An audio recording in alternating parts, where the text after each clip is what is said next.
Hey everyone, thanks for joining me. I've been a little under the weather the last couple days, so I haven't been on track with the videos, but I'm super excited because the launch for my new novel, Quiet Man, is tomorrow. Tomorrow you'll be able to order from indiebound.org, barnesandnoble.com, and amazon.com and get your own copy either in ebook or, as you can see, there's also a paperback format, and get a nice view up there so you can see the beautiful cover by goonright.com.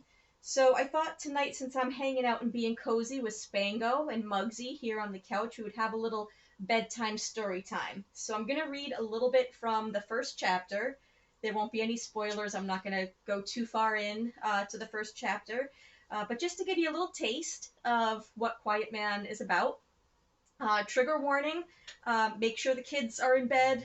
There are some intense things brought up in this book that may not be suitable for all audiences. So, Part 1, Quiet Man, Chapter 1, March 9th, 2016, 7:15 p.m. Collin. The last thing Collin Griffen wanted to hear as he pulled into the badly crumbling driveway was the grinding coming from his aging car. The sound reminded him of mechanical destruction, the backdrop of his 12-hour shift at Monarch Industries' meatpacking plant, a harbinger of expensive breakdowns to come. Sounds of metal and yelling vibrated in his brain. These, and the screaming of pigs, had left him with another migraine by the time his shift ended. The third this week. He stumbled out of the car, winced at the front porch light, left on for his arrival. A piercing glow against the evening darkness. The light refused to be still. It pulsed and he swore. It even danced from place to place. He found his way up the steps, fumbled with his keys. His not fully healed right thumb seared with pain, reminding him of his latest work-related injury. He opened the door. The light and sound from the television in the living room blasted through his throbbing head and sent a surge of nausea through him. He felt something at his feet. Another pig? How did this one get loose? Pull yourself together, you just drove home. Testing this theory, he opened one eye, squinting, trying to shield himself from the blinding light with one hand. He smelled blood. He felt something tugging at him. He yelled out, "Get back! Get back in there now! Don't make me do it! I don't want to do it, so just get back in there!" He kicked at the lump, and for a moment he thought he heard a dog yelp in pain. Sorry, guys, I know, trigger warning for you too. Sorry, Spango and Mugzy. Not a dog. It wasn't a dog. Not a dog. It was a pig. Another damn pig had gotten loose. Going to make a mess. Going to hold up the chain, and we can't have that. He tried to wade through the blood on the floor, scraping his feet back and forth to clean the layers of filth so he wouldn't track it with him. Make those fuckers stop. Make them shut up. Somebody just make it stop. Had he said that out loud? Where was everyone? He couldn't chase them back in the holding pen now. If it didn't hurt so bad, if only he could see clearly. He put both hands to his head, covering his eyes, and tried to ignore the pain. He thought he could hear his son somewhere in the distance. Quinn. Daddy coming home now? Almost, baby. You be good and play while Mommy gets ready for work. Quinn sat on the floor and ran his hands over the red plastic farmhouse. His plastic piggy gripped tightly in one hand. Occasionally, he lifted it to his mouth and sucked on the pig's snout.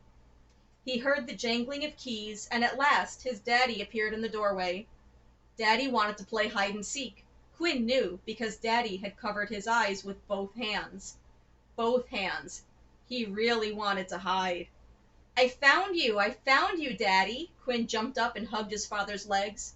They were dirty and had slimy stuff, but Quinn didn't care. He wanted to play. Play pig farm! Quinn reached up to show his father the plastic piggy. Get those damn pigs back! How did they get out? His daddy yelled. His father was still covering both eyes. Quinn didn't know which piggy he was talking about. He didn't like to hear his father yell, but his daddy had used a bad word. His daddy used a bad word at the pigs, and Quinn laughed, because you're not supposed to use bad words. But then his daddy yelled and kicked Susie, like last time. But last time Daddy had gotten on the ground and hugged Susie. said he loved her and was stressed out and would never do it again. This time his father still stood in that strange pose, holding his head in both hands now, like he was afraid it would fall off. This time he didn't apologize and try to calm everyone down. This time he started mumbling about pigs.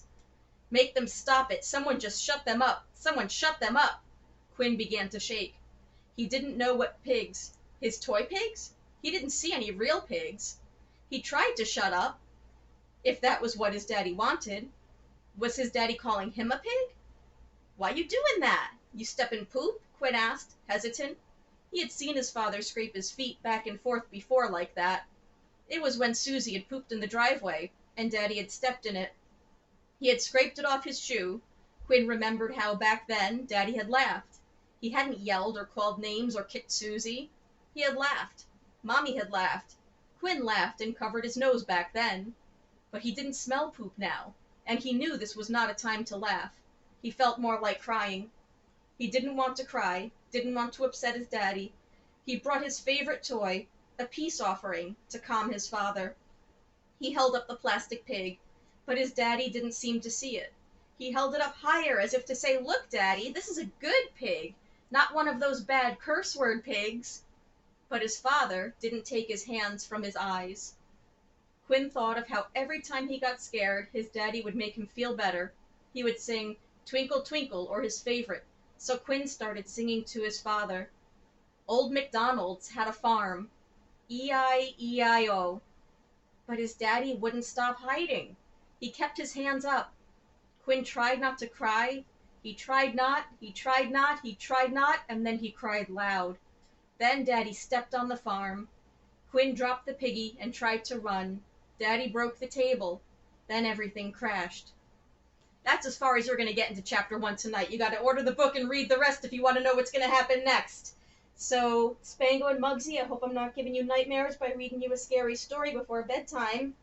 And warning, this is a story that, as you can tell, has to deal with some very adult, sinister, violent, but also realistic aspects of society. So it's, as one reviewer put it, not for the weak stomach.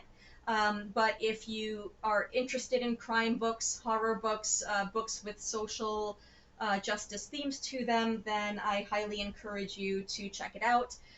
Or if you have friends or family who are interested in those kinds of books, even if you're not into some of that more serious subject matter. Again, the name of the book is Quiet Man. It's available online tomorrow, which by the time you're seeing this will be today, Wednesday, December 15th. And thank you for watching.